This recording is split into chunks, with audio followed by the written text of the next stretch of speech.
I ran into James. Check it out. Snack sponsor.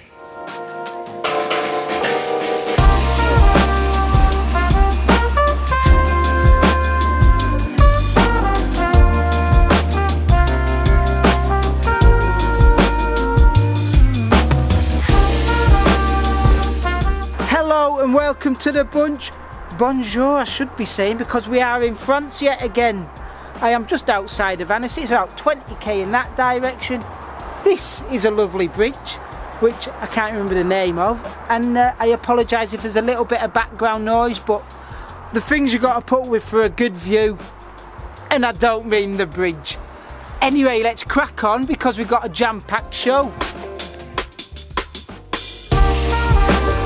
There has been the Cyclocross World Championships, and to tell us about what went on in Denmark is a man who could quite easily be mistaken as a Flemish cyclocross fanatic if he wasn't skinny, on a whole food diet, living at altitude, American. Our very own Neal Rogers. You know the racing is going to be good with so much on the line. Often there's bad weather. That wasn't quite the case this year. The race was held in a small fishing village in Denmark on a relatively non-technical course. There was an off-camber section that proved to be pretty decisive. There wasn't much in terms of weather. It was fairly dry for the elite men's race. Conditions that ultimately favored Matthew van der Poel, but then again, what doesn't? With his second world title victory on Sunday, he's now won 27 of 29 races this year. So that was somewhat expected, I think it's fair to say.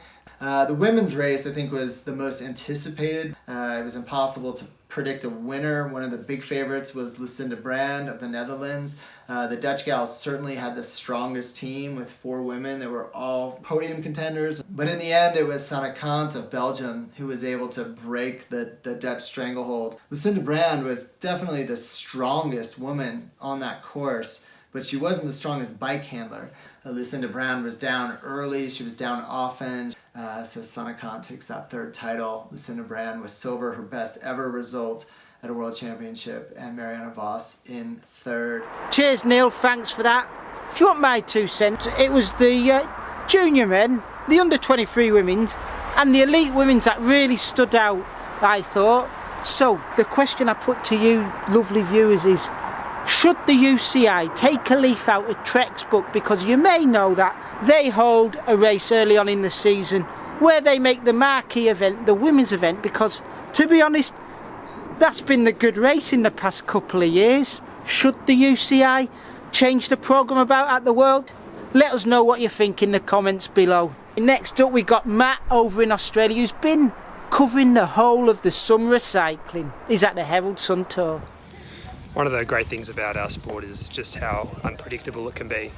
Going into today's Queen stage of the 2019 Sun Tour, we thought for sure that it was going to be a battle between Michael Woods, the overall leader, and Richie Porte. But here on Arthur's Seat, with 4 climbs of the famous ascent down here on the Mornington Peninsula, it didn't work out that way. It was a break that got up the road. Sky had numbers in the break, and Dylan van Baarle went on to take the overall lead, with Mitchelton Scott's Nick Schultz winning the stage. So we've got 1 stage left in the Sun Tour, up around Melbourne's Botanic Gardens tomorrow. There shouldn't be any change to the GC from here. We should see van Baarle win it. It's been a really interesting week. We've seen Sky be super aggressive, a long way from the kind of Sky train antics that we see in the Grand Tours, and it's been a really exciting race. Cheers, Matt. Next week, stay tuned, because we're going to get Matt to let us know what it's like to cover the whole of the Australian summer of cycling, from the Bay Crits all the way through to the Herald Sun Tour. He can have a little bit of a rest now, I think. Hey guys, Andy Van Bergen from Velo Club.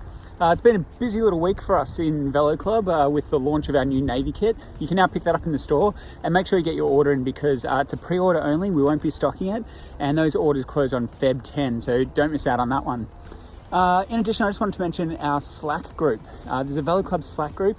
You can get the details on how to sign up for that either by our Facebook group page, or alternatively you'll find it in the Velo Club Hub, which you've got access to as a member. We flick your emails about it and everything like that. Make sure you sign up and join. for a couple of reasons. Number one, it's a great way to connect with the community. I've been hosting a couple of rides out of there, and there's some great conversations happening as well. We also run a series called Ask Me Anything, where we hook you up with all sorts of different people. It might be a frame builder or an event organizer, a former pro, or someone that's currently racing. And as the name suggests, you get a chance to ask them anything. So make sure you join up to our Velo Club Slack group. We hope to see you in there. One of the questions we put out there on the Slack channel this week was, what else would you like to see in these videos in the bunch? We had a few comments back, some we're going to get around to, but one of the ideas was, what bikes are we testing? What gear are we testing at the moment? What stuff can you look forward to? Well, let me kick this series off. 2 weeks ago, I visited the Italian Riviera to check out these guys. Accept Cycles. They make custom monocoque frames. It's never been done before, and there's a reason behind that, but all will be explained in a future article. These guys contacted me a while back saying, Dave, we would like to choose you amongst several other journalists in the cycling world to have a frame built up to test. Well, you can't say no to that, can you? The tyres this thing's got on it, the new Pirelli P0 Velo tyres have really impressed me. They're super grippy so far. So yeah, I wouldn't normally go out in the snow on a silly money bike, but I've got to test it a little bit before packing it away to then drag it out in the spring. So stay tuned for that. That is what I am currently riding. Next up, we got the rant, and it's not James this week. It's not the angry Asian. We've got Dave Rome. He's just as opinionated. Press fit bottom brackets. I don't even have a problem with the concept of them. What I do have a problem with is the fact that this is considered a perfectly acceptable tool. I mean, if you've got a press fit bottom bracket and you've got it in a high-end carbon frame, you're meant to pull out a hammer and a punch and take it out. Even the professional tools, they still require a hammer. And then there are those that are hammer-free, but they're not guaranteed to work on every single bottom bracket. So in my case, I've got about 6 sets of press fit bottom bracket tools, all designed to remove the bottom bracket, and occasionally I still have to resort to a punch, because there's no perfect solution. So please, will someone start designing bottom brackets that come out easily? And will someone also start designing a tool that does everything? Thank you. I can hear you calling. Dave, what have we missed on Cycling Tips this week? If you're into your tech, there was Dave Rome's in-depth article about chain links. It pretty much tells you everything you'll ever need to know about those little bits of metal. If the link is super tight to close, put the bike on the ground, hold the rear brake firm and push down on the pedal with your foot. If you're into your adventure articles, well, you're in luck. There was 2 great pieces this week. There was one about a bunch of mates who went from Portland to Bend on the dusty, dirty back roads. And if, like me, you like Richie Outback frames, well, definitely take a look, because there's some good looking bikes in the piece as well. Then Andy and Kaylee of Cycling Tips did a little bit of a epic ride, shall we say, to go and get Palmer. When you come to Melbourne, one thing you wanted to try out was a Palmer. And Palmer. so I thought we could either just go for a roll through Melbourne and take you for Melbourne's best Palmer, or alternatively, we could go for a bit of a ride and could take you to Melbourne's, well, Victoria's most remote Palmer. We basically call it schnitzel here in Europe. Yeah, a bike ride to go and get a bit of food. Yesterday. 3 watts per kilo for a half hour. That's the best I've done in over a year, I think. I did 0 watts per kilo on the trainer yesterday because I didn't ride a trainer yesterday. I walked around at a trade show. This is where the Cycling Tips podcast comes from. We show up at Neal's house. It's 9, 10 in the morning.